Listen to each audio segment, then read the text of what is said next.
You can sum up the state of the Republican Party in 2024 like this. The frontrunner for the Republican Party's nomination to be president is someone who might not even be qualified, like legally and constitutionally, to be America's president. Really. Two prominent legal scholars on the left and the right, Lawrence Tribe and Judge Michael Luttig, are out with a piece where they argue why they think Trump should be barred from ever serving as America's president again. They write this, quote, having thought long and deeply about the text, history, and purpose of the 14th Amendment's disqualification clause for much of our professional careers, both of us concluded some years ago that, in fact, a conviction would be beside the point. The former president's efforts to overturn the 2020 presidential election and the resulting attack on the U.S. Capitol place him squarely within the ambit of the disqualification clause. And he is therefore ineligible to serve as president ever again. The most pressing constitutional question facing our country at this moment, then, is whether we will abide by this clear command of the 14th Amendment's disqualification clause. One candidate in the Republican primary, former Arkansas Governor Asa Hutchinson, who is one of the few in the race willing to openly criticize the ex-president, seems to endorse their conclusion. Here he is talking about just that yesterday. I'm not even sure he's qualified to be the next president of the United States. And so you can't be asking us to support somebody that's not perhaps even qualified under our Constitution. And I'm referring to the 14th Amendment that a number of legal scholars said that he is disqualified because of his actions on January 6th. Joining our conversation, former governor of Arkansas, Republican presidential candidate Asa Hutchinson. Also joining the conversation with us at the table to keep us all honest, Democratic strategist and director of the public policy program at Hunter College, Basil Smikle. David Jolly is also with us, always charged with keeping us honest. Governor, thank you for being here. Did you qualify for the debate? Will you be on that stage? I absolutely will be on there. The RNC is confirmed. We met the 40,000 donor threshold. We already met the threshold for the polling requirements, so we'll be there. Excited about it this Wednesday.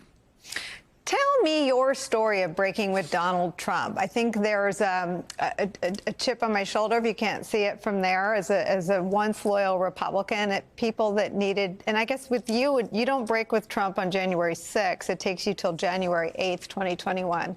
Explain that. Well, you're right. I was in Trump's camp. I'm a loyal Republican. I supported him in the race in 2016 and 2020. But it was whenever, after January 6th, which was a terrible day for our democracy, an attack on our Capitol, but then whenever he made it clear he was not going to participate in the peaceful transfer of power to the next administration, that breaches the best traditions of our presidency, the best traditions of our democracy. And I said enough's enough on that.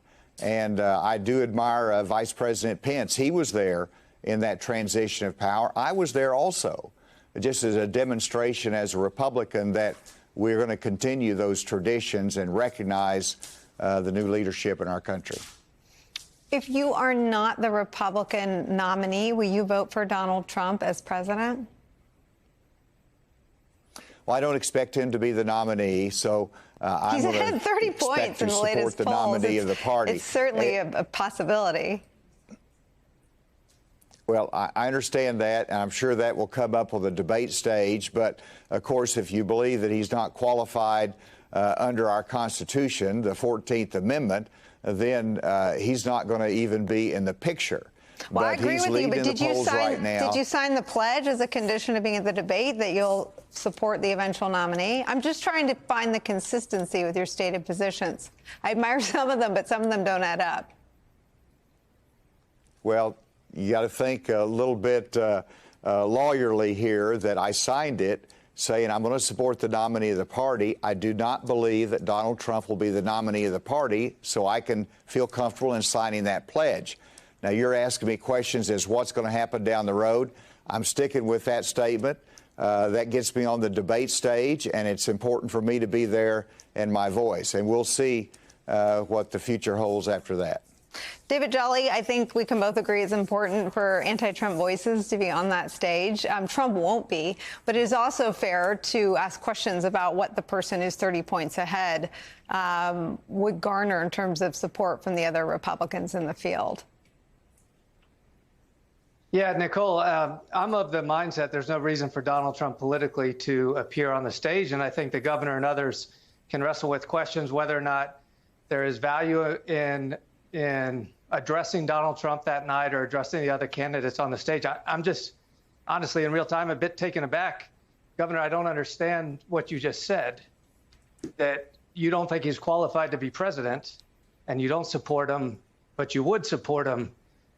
I apologize. I'm a bit of a pause. I don't understand what you just said. Actually, David is a lawyer. I'm not. Do you want to take another stab at that, Governor? Helping us understand. I said on the pledge that I will support the nominee of the party. That's what I said.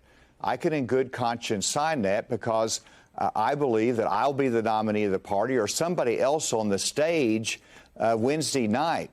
Donald Trump hasn't signed that. Donald Trump is not going to participate in that. And so I expect the nominee of the party to be on that stage Wednesday night. You can accept that or reject it, but that's the basis in which I, in good conscience, can sign that pledge. Governor, but if I go ahead, David.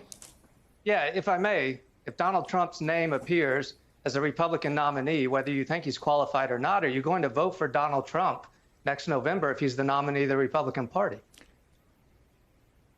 Well, I don't expect to be the nominee of the party. I'm not voting for Joseph Biden. Look, I support your spirit, but are you going to vote for Donald Trump as a Republican nominee if indeed he's on the ballot in Arkansas where you're registered to vote?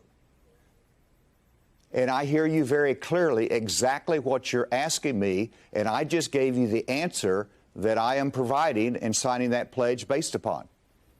You don't have to accept it. I just gave you the answer. Governor, I think one of the reasons that the Republican Party is so out of step with the American people on abortion, where red states like Kansas and Ohio have rejected moves designed, and I know you have very absolute views on that issue, is because they're so out of step. And I think the other piece of it is they refuse to deal with the facts as they really are. And the facts as they really are, and believe me, from the bottom of my heart, I wish it wasn't the case, but Donald Trump is ahead 30 points over the second most popular Republican, and that isn't you, sir, unfortunately. But I wonder how we are to cover seeming contradictions in views. You make a very strong constitutional argument, not just that he's the wrong president on policy, but that it is unconstitutional because of the 14th Amendment.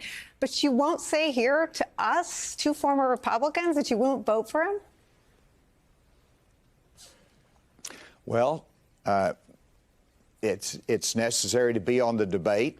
Obviously, Chris Christie and others have signed that pledge. They have their own rationale for being able to do that. I've said I'm not going to support anybody who's a convicted felon. I'm not going to support somebody who's disqualified from it. And so I'm trying to make it clear what my position is. It's not hard to figure it out. If you see a contradiction in there, perhaps that will be clarified in future discussions on the debate or down the road. But I think I've been very clear that I don't believe Donald Trump should be the leader of the party, should be the next president of the United States. That's why I'm running. That's why I'm in this debate. And I'm making my case very clearly. So I'm speaking my beliefs to the American public, whether it's the issue of abortion or whether it's the issue of Donald Trump. The voters get to make their decision as to who's being authentic, who can lead this country, and who can bring us beyond Donald Trump and the chaos that he's presented for the party in the last few years. And to be fair, you are not the only Republican with this position. As you said, everyone on the stage has also signed the pledge. And I won't say some of them, at least one other is making strong arguments similar to the ones you are against Donald Trump's fitness, and that's Governor Chris Christie. Governor Hutchinson, thank you very much for spending some time and fielding our blunt and impassioned questions. We are grateful to you for having that exchange, and we wish you good luck in the debate this week. Thank you, Nicole. Great to be with you.